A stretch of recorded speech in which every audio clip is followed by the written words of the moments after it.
Episode 54. Kami sudah berusaha sebaik mungkin tapi kondisi beliau saat ini kritis. Beliau harus dirawat di ruang ICU.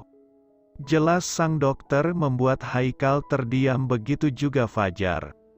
Keduanya, Dok? Tanya Pak Heru. Bu Fatma, sahut sang dokter pelan. Pak Heru hanya bisa pasrah menerima keadaan saat ini. Sedangkan Haikal merasa bersalah pada mamanya. Maaf Pak, ujar Haikal tak berhenti mengucapkan permintaan maaf pada papanya. Jar, urus Anita dulu dan kabari keluarganya agar datang kemari, ucap Pak Heru dan diangguki Fajar patuh. Dia memang dari tadi ingin bertemu Anita. Fajar ingin menanyakan kronologi kejadian kecelakaan ini. Biarlah Fajar menjaga Anita sampai keluarganya datang dan kamu bantu Papa untuk menjaga mamamu. Titipkan Satria pada istrimu dulu beberapa hari ini, ujar Pak Heru memberikan instruksi. Sebenarnya Haikal tak ingin merepotkan April yang sedang sakit, tapi mau bagaimana lagi? Keadaan tak memungkinkan membawa Satria ke rumah sakit saat ini. Kamu Anggi pulanglah dulu. Tidak ada pernikahan lagi untuk Haikal karena dia sudah menikah dan hidup bahagia sampai detik ini. Lanjut Pak Heru membuat Anggi kesal. Sayang, maafkan aku karena beberapa hari ini aku harus menunggu Mama di rumah sakit dan tidak bisa menemanimu. Beliau kritis saat ini sayang, ucap Haikal pada April. Mas, maafkan aku? Tanda seru, tanda seru. Isak April memeluk tubuh Haikal. Andai aku tak, STTT, sudahlah sayang, jangan memikirkan apapun. Ini murni musibah, tak ada yang harus disalahkan, ucap Haikal menenangkan April, tapi April tak kunjung berhenti menangis. Dia merasa bersalah saat ini. Aku titip Satria bisa? Tanya Haikal dan diangguki April pelan. Dia masih ketakutan dengan keadaan saat ini. Mas, aku ingin ikut, pinta April tak ingin melepaskan Haikal. Sayang, bukan aku tak ingin mengajakmu ke sana, tapi saat ini kamu tidak enak badan. Satria dan Vino juga tidak ada yang jaga. Di rumah saja ya, bujuk Haikal. Setelah kondisimu membaik kita ke sana menjenguk Mama, lanjut Haikal. Janji? Iya janji, jawab Haikal cepat. Aku pergi dulu sayang. Haikal mencium kening April dan segera keluar. Jangan menyusahkan Bunda ya sayang. Papa pergi dulu menjaga Oma. Pamit. Haikal mencium Satria dan Vino bergantian. Lagi-lagi April menangis. Dia merasa kalau dialah penyebab sang mertua kecelakaan.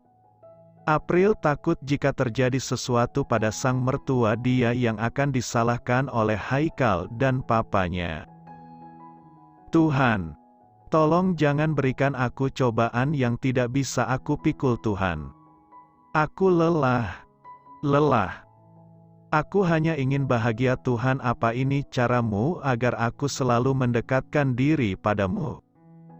Ujar April menangis.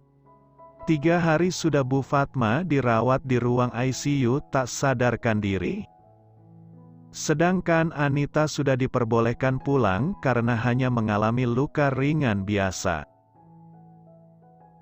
Beruntung Anita tak cedera parah.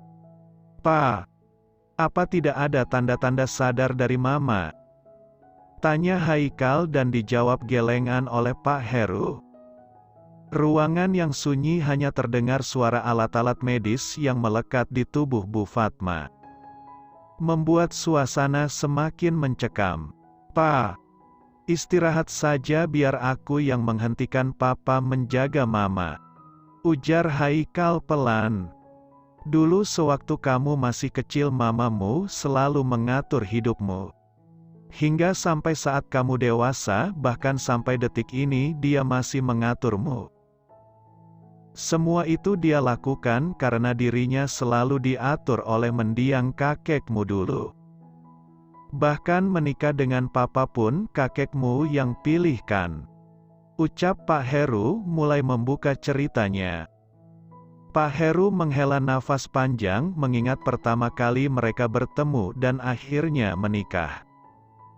Dulu Bu Fatma tak pernah bisa menentang orang tuanya meskipun dia keras kepala. Tapi papanya selalu punya cara membuatnya tunduk. Hingga akhirnya dia limpahan pada Haikal anak pertamanya. Kami dijodohkan.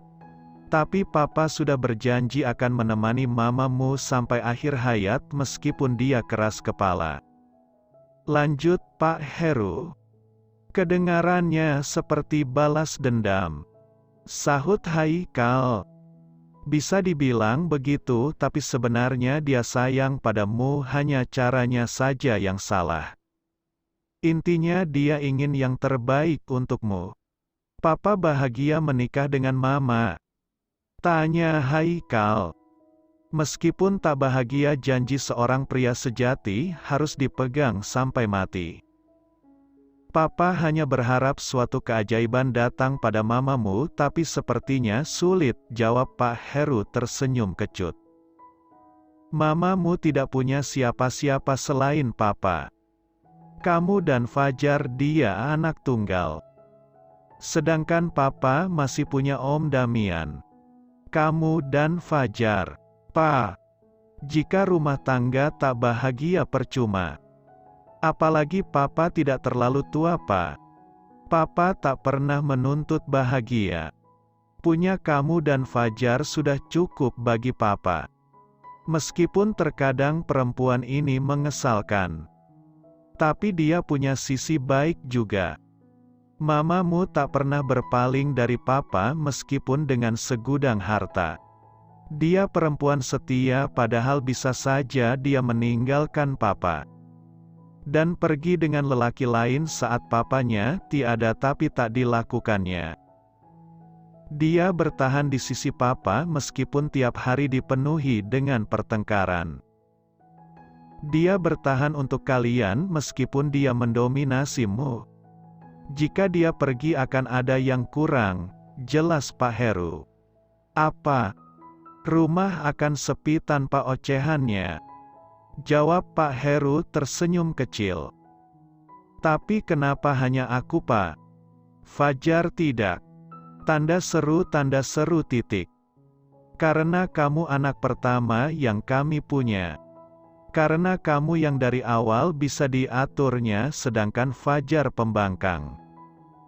Pulang dan pergi sesuka hatinya, jawab Pak Heru.